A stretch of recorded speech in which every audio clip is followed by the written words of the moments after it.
Ngiyafisa ukuya ezulwini. Mlaleli othandekayo, ngiyafisa ukuba wena lami leli lizwe lesithembiso siyefika khona. uNkulunkulu ngakubusise, angibusise. Mina-ke igama lami ngumfundisi uVictor Z. Ncube, asikhuleke ndawonye.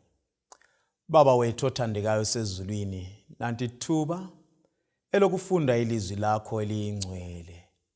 Nangumntanakho sihlanganyela ndawonye kuleli lizwi, sicela usifinyelele. Zinengi izinto ezingasiqambula kule imzuzu embalwa ekufundeni ilizwi lakho. Sicela Nkosi usibuthe ndawonye ukuze ekucineni kwelizwi lakho sithi simzwile uJehova ekhuluma lathi. Umthandazo wokukholwa egameni leNkosi uJesu siyakhuleka. Amen. Iyaxoxwa indaba. Umntwana uyise wayesebenzela emazweni aphetsheya. Uyise wasethola ithuba lokuba alungiselele ukuba imuli yakhe eze ekhaya azoyibutha ayise kuleli lizwe asehlala kilo. Ake silinike ibizo leli lizwe sithi kuseNgilandi. Untombazana lo nxa uyise semthembisile ukuthi zwana mntwana, ngiza kubuya ukuba ngilithathe lemuli umama bafowenu liyehlala eNgilandi. Umntwana kwambusisa okumangalisayo. Indlela aphila ngayo yatshintsha, indlela agqoka ngayo yatshintsha, indlela adla ngayo yatshintsha. Konke kwakhe kwasekulokwenza ngesiNgilandi. Wayefika emagagasini aphendle akhangelisise ukuthi kanti eNgilandi kuphilwa kanjani. Waba kuleli kepha impilo yakhe yonke yaba yimpilo yeNgilandi. Yilapho ukuthi ngithi kuwe mlaleli, lami ngiyafisa ukuba kulo umhlaba kodwa ngingabi ngowano lomhlaba. Ngiyafisa ukuba yebo izehlakalo zomhlaba ngizibone, ngidlule phakathi kwazo, ngihlukuluzwe yizo, kodwa ngingabi ngowale indawo. Ngani ngisitsho njalo? Khangela phela, nxa kuwona lo mhlaba uyavuka ekuseni kujuluka izinyembezi, imkhumbulo isabalele sidlula phakathi kwamagagasi empilo anzima, amanye angeke achasiseka. Khuluma ngokugula, hamba ezibhedlela eziseduze lawe, uzathola ukuba ngomzuzu kulomuntu obubulayo, kulomuntu owehlukana lomphefumulo wakhe. Izihlobo imuli zibuthane, kuzanywe imizamo yokuba lumuntu athole impilo, kwehlule imithi dule, kube nzima ukuba impilo iqhubekele phambili. Bala izintandane ezikhona ngekhaya, bala izintandane ezikhona esabelweni, bala bala izehlakalo ezihlukuluza abantu ekuphilweni. Khangela intsha lamhlanje ithethwe imdakamizwa, abanye balala emabholokhweni. Kakumanga kuhle. Ngiyafisa ukuba kuleli lizwe lesithembiso ngiye khona. Khuluma ngamanyala, okunye kakukhangeleki, okunye kuhlasimulisa umzimba esidlula phakathi kwakho. Ngiyafisa ukuba ngiye ekhaya. Nengike izithembiso uJesu azilethileyo esekuwona lo mhlaba. Esinye sezithembiso sizithola encwadini kaJohane 14 verse lika 1 usiya ku 3, eveza ukuba inhliziyo zethu mazingakhathazeki, kasikholwe kuye uBaba. Isithembiso esasiphiwa abafundi ngalesi sikhathi kwakuliviki kumbe kwakuyibusuku bokugcina uJesu eza kuvuka ebethelwe esiphambanweni. Uba lesikhathi eside kusukela kuJohn 13 usiya kuJohn 17 uJesu ukhulumisana labafundi bakhe bayabona ukuthi impilo isisemqansweni bayabona ukuba umngane wabo sebeyakwehlukana laye kuba nzima ekuphileni kwabo uyabathembisa ukuthi hayi ukuhamba kwami kungokwesikhatshana nje uJohane laye ngokufananayo uJohn ofananayo uyaveza ngale kusambulo ngo1 ivesi ingeka 7 ukuba bheka uyeza ngamafu amehlo wonke azakumbona izizwe zonke zizakumbona abamgwazayo bonke bazakumbona silulindele usuku olukhulu lwenkosi silulindele usuku olumangalisayo usuku oluzamisa izehlakalo zonke ezisemhlabeni izinsizi zonke ziyakudlula ukukhathazeka kuyakudlula ukufa kuyakudlula balisa zonke izehlakalo ziyakudlula umpostoli Paul abesekhuluma la amazwi kakhulu ekhulumisana lebandla laseKorinte ekhulumisana lalo ikakhulu ngobunzima ababelabo lokwesaba ukufa ngoba ukufa kwesabeka ukufa kwesinsikhathi imvumela ngithi lakubani kakujwayeleki ukhuluma ke la amazwi encwadini yabaseKorinte bokuqala ngo15 ivesi ngelika 50 usiya ngo51 usiya ku54 uthi khangelani ngilitshela imfihlakalo kasikufa sonke kodwa siya kuphendulwa sonke ngesikhatshana ngokuqwayiza kwelihlo ekukhaleni kophondo lokucina ngoba uphondo luza kukhala abafileyo baza kuvuswa bengelakho ukubona thina ke siza kuphendulwa ngoba okubolayo kumele kwambathe okungaboliyo lokubolayo kwambathe okungaboliyo lalokho okufayo kumele kwambathe okungafiyo verse ngelika 54 nxa lokho okubolayo sekwambethe okungaboliyo lalokho okufayo sekwambethe okungafiyo kuzagcwalisekwa okulotshiweyo kokuthi ukufa kuginyiwe ekunqobeni kufa kungaphi ukunqoba kwakho na kufa lungaphi udonsi lwakho na kungenzeka ufelwe kungenzeka uphakathi kosizi nxa bekubamba ukuthi hayi qina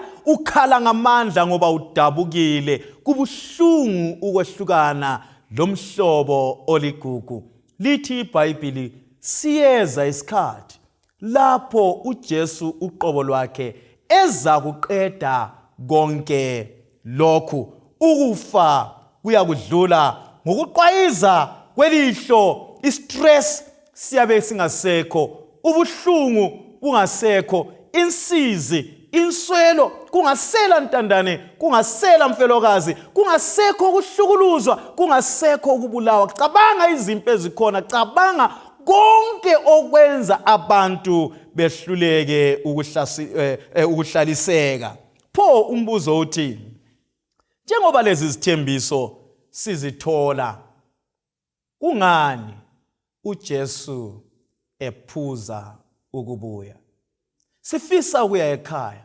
sesimlindele pho kungani ephuza ukubuya elinye ilanga uJesu ukhulumisana labafundi bakhe nxa exoxisana labafundi bakhe bayaxoxisana entabeni yaseOlivet nxa bexoxisana uyabavezela izehlakalo ezikhomba ukuphela kwesikhathi nxa eziveza lezi zehlakalo ezinye yizehlakalo ezithinta inyama yomuntu ezinye izehlakalo yizehlakalo ezisemkhathini ezinye izehlakalo zomnotho ezinye izehlakalo zokuhlalisana emakhaya ezinye izehlakalo zombangazwe ezinye izehlakalo zakomoya ngithintwa incwadi kaMateyu ngochapter 24 ivesi lingelika 14 umbuzo sizama ukuphendula ngothi kungani ephuza ukubuya kungani ephuza ukubuya nxa kukuyini okungenziwa ukuphangisisa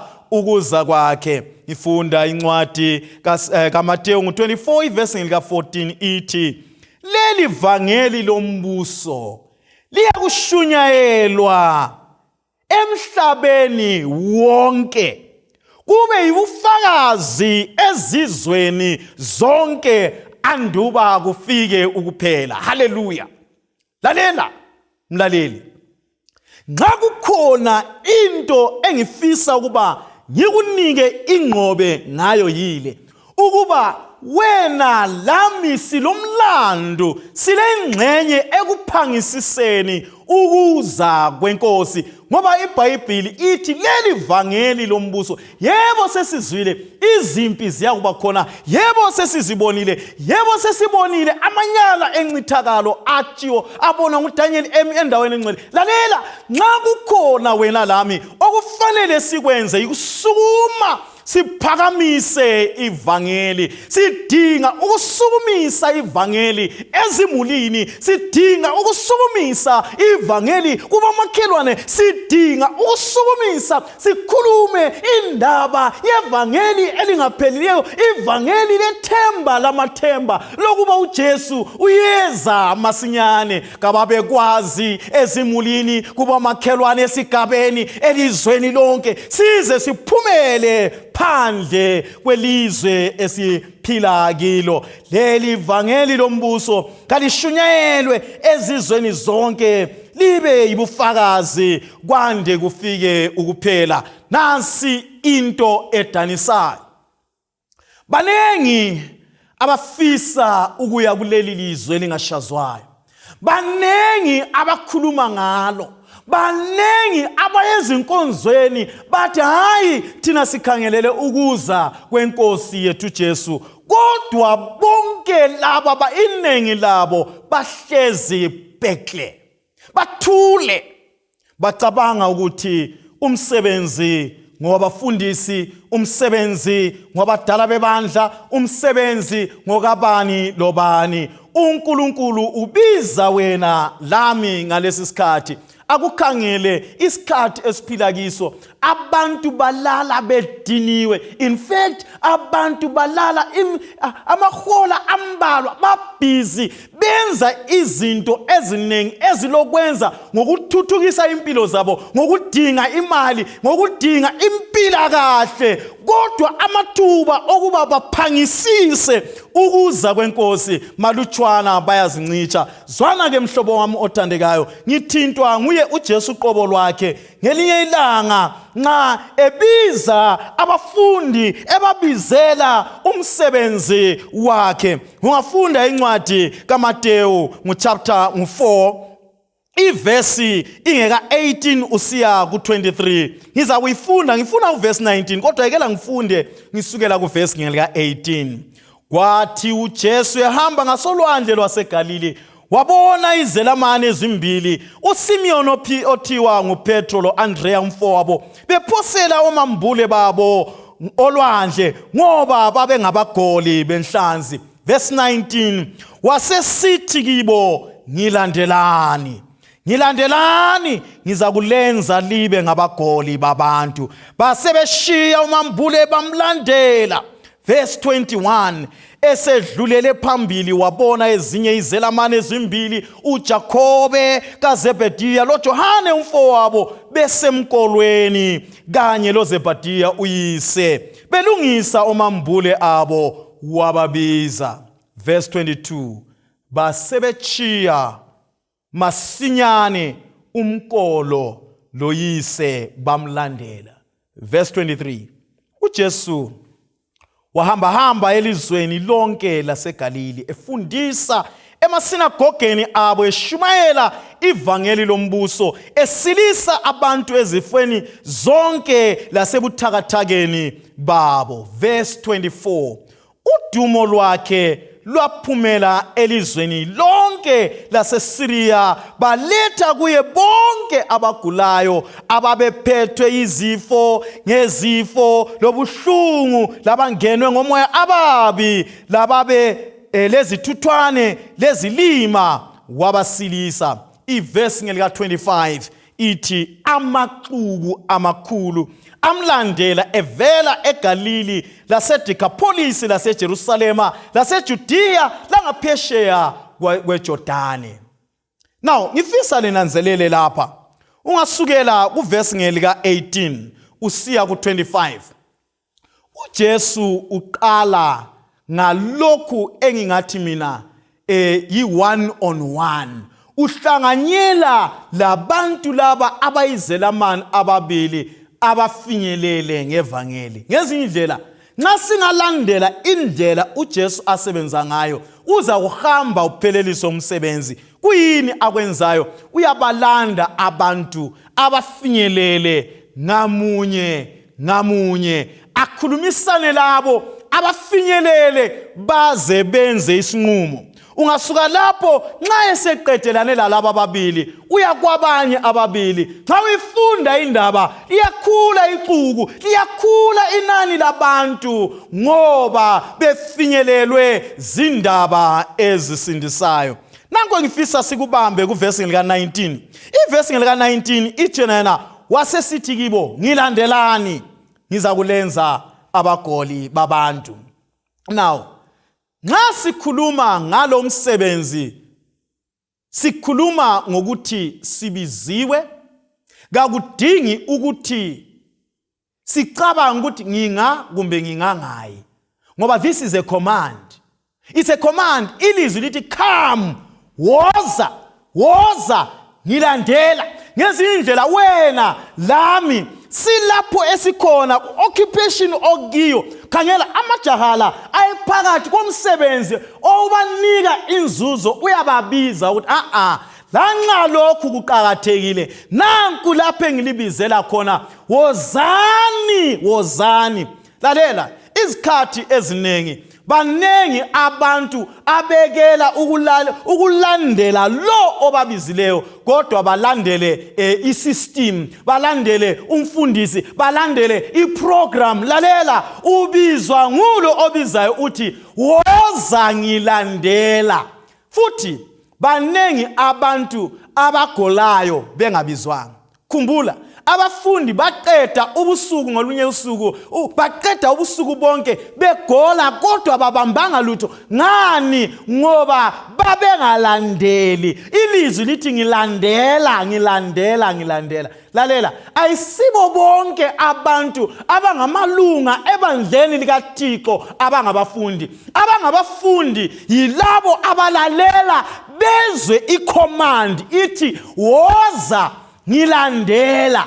Okunye okuqhakathekileyo ukuthi ekubizweni lapha kabizi abenelisayo kodwa uyabaqualify, uyababiza athi ngiza kulenza. So umthwalo womsebenzi ukimi lapha, ngizalitshengisa indlela okufanele lingene ngayo endimeni. So wena lami siyabizwa ukuba sibambe umsebenzi kaNkulunkulu. Nxa lo msebenzi wevangeli, nxa izihlobo abangani labo bonke esiphila labo sesibavezele lolu daba lithi uquqaba lwabantu luza kulandela. Lalela, abantu baphila phakathi kwezinsizi, phakathi kohlupho, badinga isolution, and you have the solution. Why keeping silent? Uthuleleni ubiziwe mhlobo wami. Lalela ngikutshela into esabekayo.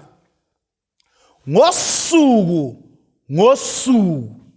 uNkulunkulu kulabantu ababeke endleleni yakho, ababeke empilweni yakho ukuba bafinyelelwe nguwe. Lamhlanje ubani uzabona abantu abangu-70 uzahlangana labo, whether estaradeni kumbe emkotweni kumbe ngaphi, ukubizile ukuthi uzahlangana lalaba bantu. Lalela, ngokuthula ukufinyelela lo mphefumulo, lumphefumulo uyakulahlekela, awuphindi wawubona, kodwa ulomlandu ngomphefumulo obutshengiswe nguJehova.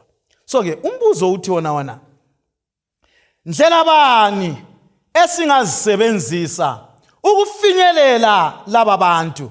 Zinengi indlela esingazisebenzisa ukuba abantu bafinyelelwe. Vumela ngalesi sikhathi esifitshane ngiveze okumbalwa ngilezinto eziyisithupha engisuggesta kuwe ukuba ungazisebenzisa ukuba ufinyelele abantu. Okokuqala, wena siqu sakho, kulabantu othintana labo nsuku zonke at a personal level. Liyazana, liyaxoxisana, liyancedisana kulokho langalokho ubizwa ukuba yena lo umuntu umfinyelele ngevangeli. Angakuzwa ngcono okudlula umfundisi ngoba engela budlelwano lalomuntu. Ngoba kudingakalayo kimi lawe yikuqala sibumbe ubudlelwano phakathi kwethu lalaba esibafinyelelayo.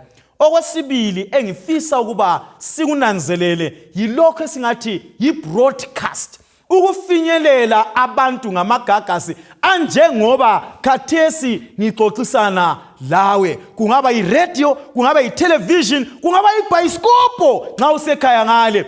Phakamisa lolu daba. Nxa usekhaya ngale akudobhe lokungu-speaker bhokisi urekhodi okuyisemono okuthile ukuthumela abantu kumbe uzihambela mfana uyeluse egangeni uzwakale indaba ingena ebantwini ngenye indlela yokufinyelela abantu, ngenye indlela yokufinyelela abangane bethu lezihlobo zethu. Indlela esingathi print media okuyikuthi kukhona izilobo esingazifinyelelisa ebantwini. For example, isibonelo, silawo ama-literature evangelist, abafundisi bezingwalo baphakamisa umsebenzi kaNkulunkulu ngokufinyelela indawo ngendawo ngezincwadi. Into ebhalwe phansi kayigcigcizi. Ikhuluma khonokho kanye okubhaliweyo. Asihambisenini abantu bathengiselwa amabhayibhili kumbe nxa ulalo free Bible ulinike abantu, free literature, abantu kabathole lezi zincwadi. Nxa kuyikuthi uyisifundiswa phela usuhambile waqeqesha ezincwadini, bhala ama-pamphlet, bhala ama-leaflets, bhala ama-tracts, bhala amabhuku ayefika ebantwini. Nxa kuvuma bhala langolimi abantu abaluzwisisayo ukuze khonale emaguswini ivangeli lifike, khonale komnyambambele ivangeli lifike, khonale ezindaweni okungela network khona ivangeli lifike. Bhala. Nxa kuvuma thatha logwalo, i-book of the year, missionary book of the year, lithwale uyelinika umngane alibale, alisuse lapho alise komunye umngane alibale ngoba isikhathi siphelile. Kalifike ivangeli ngezilobo ezilotshwe phansi. Kuyini okunye esingakusebenzisa? Singasebenzisa i-VOP, zincwadi, izifundo zeBhayibhili isikolo. Lapho umuntu aza kufunda khona izifundo 26 one after the other. Ebala afunde abale lapho angazwisisi khona achasiselwe ngemva kwalezi zifundo athole isicoco sokuba isifundiswa seBhayibhili. IBhayibhili kaliyefinyelela ebantwini bonke esiphila labo bonke esiseduzane labo. Kuyini okunye? Asifinyeleleni abantu ngalokho esingathi thina yi-outdoor media. Sithini? Kasithatheni ama-flyers. Ngeke mbona ama-flyers. Nankiyana kumbusekhaya khonale kakutholakale kule flyer ethile esihlahleni abantu abadlula khona kumbe kusenkundleni kaSebhuku kubhalwe uJesu yeza masinyane lungiselela. Nxa kuvuma bhala kulama billboards, kulama notice boards, asihambeni siyefaka. Nxa usemadolobheni kakubonakale nxa kusokubhalwa welcome to Bulawayo eceleni laphana kulodaba oluveza ukuthi uJesu uyeza masinyane asimlungiseleleni. Nxa kuvuma khona lemakhaya njalo emabhoholi ezikotsho lapho kuhlangana khona abantu kakube khona izilobo esizichiya khona abantu baze kathi kwenzakalani. Ivangeli kalihambe kusematerminus, kusemabhawa. Ivangeli kalihambe lisukumise uphakamise uJesu lapha emhlabeni lapha ayisikho kithi. Let us stand up. Singami ngokujwayela izinto sekuseduze ekhaya, izinto kazimanga kahle. Sukuma mfundi, sukuma vangela, chumayela uJesu eze asithathe siye ekhaya. Njani? Nanziyana imoto yakho akuyifake phela kuyisticker okuthile okuveza ukuthi uJesu yeza masinyane. akungitshele nxa singaba labazalwane abangu-1000 bonke belezimota zibe lestikhi esifananayo nangu yana lapha uyale kukhuluma ivangeli uyale kukhuluma ivangeli nxa kuyibhasi nxa ungena ebhasini kakufakwe istikitana abantu abangu-72 sebebona ukuthi uJesu yeza masinyane kufakwe le verse nxa singenza njalo sifinyelele abantu kungonsi zonke zokuphila kwabo abantu badinga lelo themba zwana mhlobo wami othandekayo nxa usesikwenzile lokhu sasebenzisa even imedia sayisebenzisa internet mobile devices safinyelela abantu ngabo WhatsApp internet everything ngiyakhuluma sihlobo sami esithandekayo masinyane ivangeli liyafinyelela emhlabeni wonke kwande kufike ukuphela likhale icilongo asithathe siye ekhaya ngiyakunxusa ungazideleli God is calling you uNkulunkulu ukubiza ebuthakathakeni bakho ukuba sebenzisa lokho lakho finyelela lo oseduzane lawo nxa lokho sekwenzakele iyakhala imparampara ngokucwayiza kwelihlo eze asithathe siye ekhaya ayisosifiso sakho yini uNkulunkulu olomsa uNkulunkulu olothando kakunika amandla akunike isibindi sokuphakamisa leli vangeli masinya siye ekhaya asikhuleke baba othandekayo sezulwini siyabonga ukukhuluma lathi silapha ukuzimisela ukuba singene endimeni osibizele yona ngoba sekuseduze ekhaya cilongo liyakukhala masinyane nje siye ekhaya sinike isibindi sokumela iqiniso namhlanje kuze kube phakade ngoJesu inkosi ethu siyakhuleka amen.